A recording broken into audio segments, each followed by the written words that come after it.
আসসালামু আলাইকুম রহমতুল্লাহি ওবারাকাতুহু। সবাইকে স্বাগত জানাচ্ছি। আজকে নেপালে কি ঘোরাঘুরি করবেন সেই ব্লগে আমি কায়াকিং করছি বর্তমানে নেপালের বিখ্যাত ফেওয়া লেকে।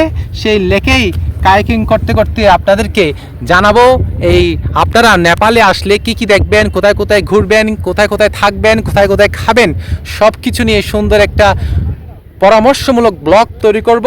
সাথেই থাকুন আর দেখতেই থাকুন সেই ব্লগ। কোনো প্রশ্ন থাকলে জিজ্ঞাসা করুন আর আপনার বন্ধু শুভাকাঙ্ক্ষীদের সাথে শেয়ার করতে পারেন। এই হচ্ছে ফেওয়া লেকের চারপাশে পাহাড়ের সৌন্দর্য, উপরে নীল আসমান, সূর্য উঁকি দিচ্ছে আর নিচে আমি Asif the travel freak kayaking করছি ফেওয়া লেকে।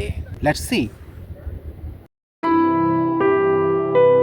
পোখরায় আমার হোটেলের বারান্দা থেকে ফেওয়া লেকের এক অংশ ঠিক এমনটাই দেখাচ্ছিল।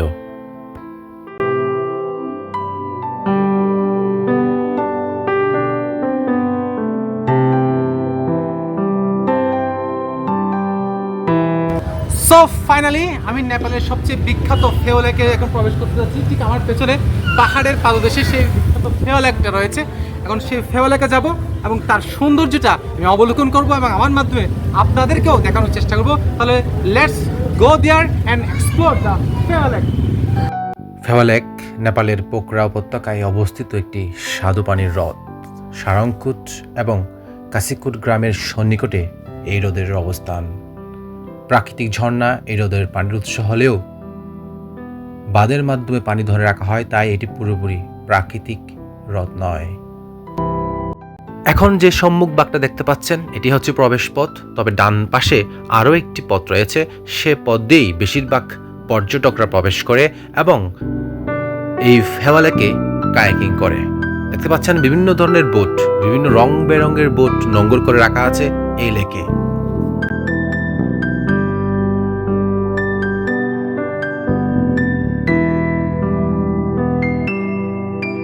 এই ফেওয়া লেক হচ্ছে নেপালের দ্বিতীয় বৃহত্তম হ্রদ।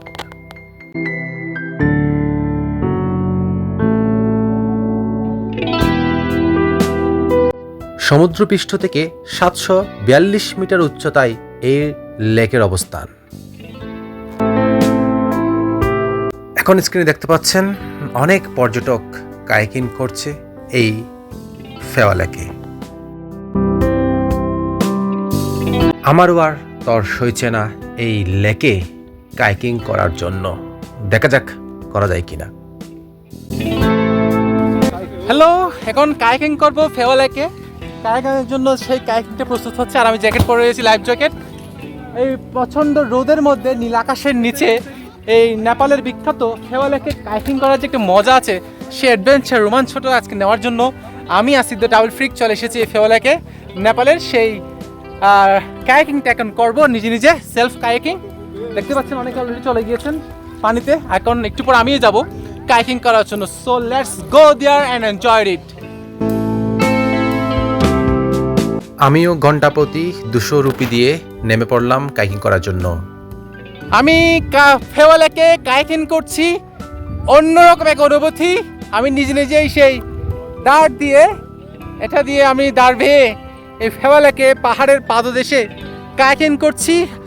অন্যরকম একটা অনুভূতি হচ্ছে, বলার ভাষা নেই আমার কাছে। পৃথিবী এত সুন্দর, আল্লাহ তাআলা পৃথিবীকে এত সুন্দর করে সাজিয়েছেন, সুবহানাল্লাহ।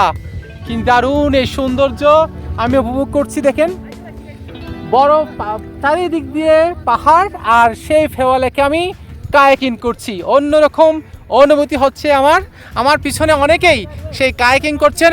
ওই পিছনে দেখছেন আমার সেই রিসোর্ট, আমি রাতে যে হোটেলে ছিলাম সেই হোটেল আমার পিছনে রয়েছে। সেই হোটেল থেকে বের হয়েই আজকের ফেওয়া লেকে কায়াকিং করতে এসেছি আমি আসিফ দ্য ট্রাভেল ফ্রিক। তাহলে দেখতেই থাকুন।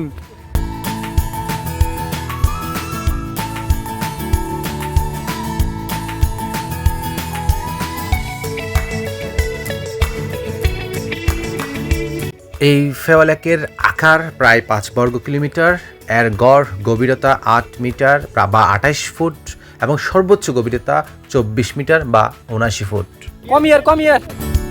Come here.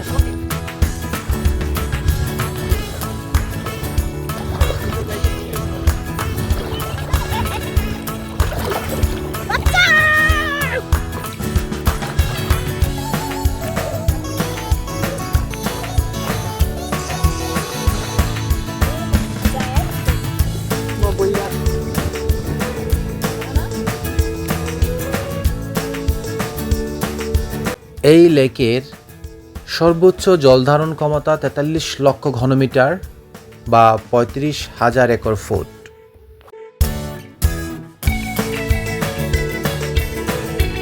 অন্নপূর্ণা পর্বতশ্রেণী এই লেকের উত্তর প্রান্ত থেকে প্রায় 28 কিলোমিটার দূরে অবস্থিত এবং মাচাপুচুরে পর্বতের অপূর্ব প্রতিফলনের জন্য এই লেক বিশেষ জনপ্রিয়।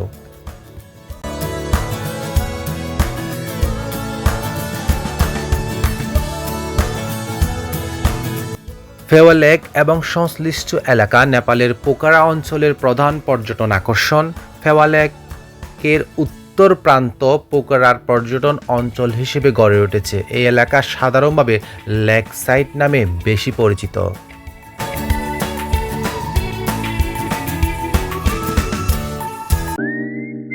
এই লেকের পাড়ে পর্যটকদের জন্য হোটেল, রেস্তোরাঁ, বার সহ বিভিন্ন সুবিধাদি রয়েছে।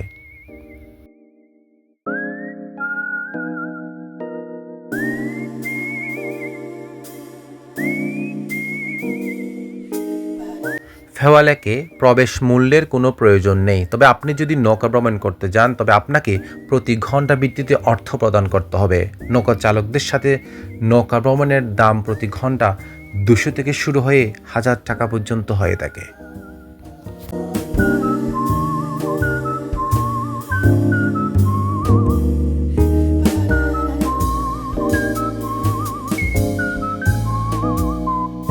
আমার নেপাল ভ্রমণের সময় অল্প কিছু সময় আমি এই পোখরায় অবস্থান করতে পেরেছি, যেহেতু আমি অন্নপূর্ণা বেস ক্যাম্প ট্রেকে গিয়েছিলাম। যে কয়েক ঘন্টা সময় পেয়েছি পোখরায় থাকার, সেই সময়টা আমি এই ফেওয়া লেকের পাড়েই কাটিয়েছিলাম। মনোমুগ্ধকর একটি বিকাল উপভোগ করেছিলাম, একটি সন্ধ্যা উপভোগ করেছিলাম। তারপর বাফেলো মোমো খেয়ে তৃপ্তি সহকারে এখান থেকে বিদায় নিয়েছিলাম।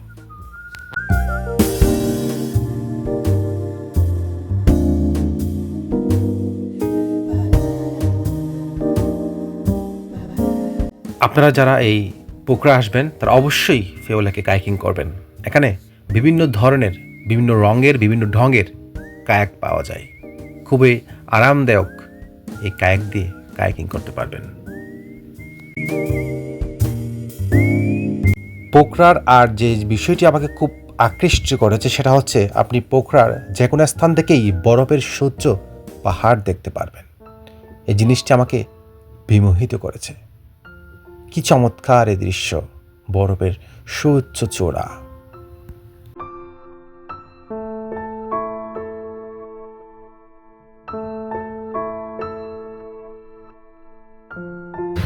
এটা হচ্ছে নেপালের স্ট্রিট কোন আইসক্রিম, মাত্র 50 রুপি এই দোকান থেকে। এটা হচ্ছে পোখরা রাস্তা।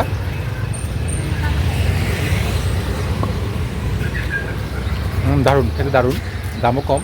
স্ট্রিট ফুড আসছি, আর এটা হচ্ছে স্ট্রিট মোমো। একটু পরে মোমো খাবো এখান থেকে। Hello, what's your name please? My name is Deepak. Deepak, so give me 1 plate of momos please. Just a 10 minutes. Okay, momo খাবো একটু পরে, আগে আইসক্রিমটা খেয়ে নিই। আমি পোখরার পিচ ঢালাইয়ের রাস্তায় হেঁটেছি, আমি পোখরার অলিগলিতে হেঁটেছি, পোখরার স্ট্রিট ফুড খেয়েছি। এটাই তো ভ্রমণের বৈশিষ্ট্য।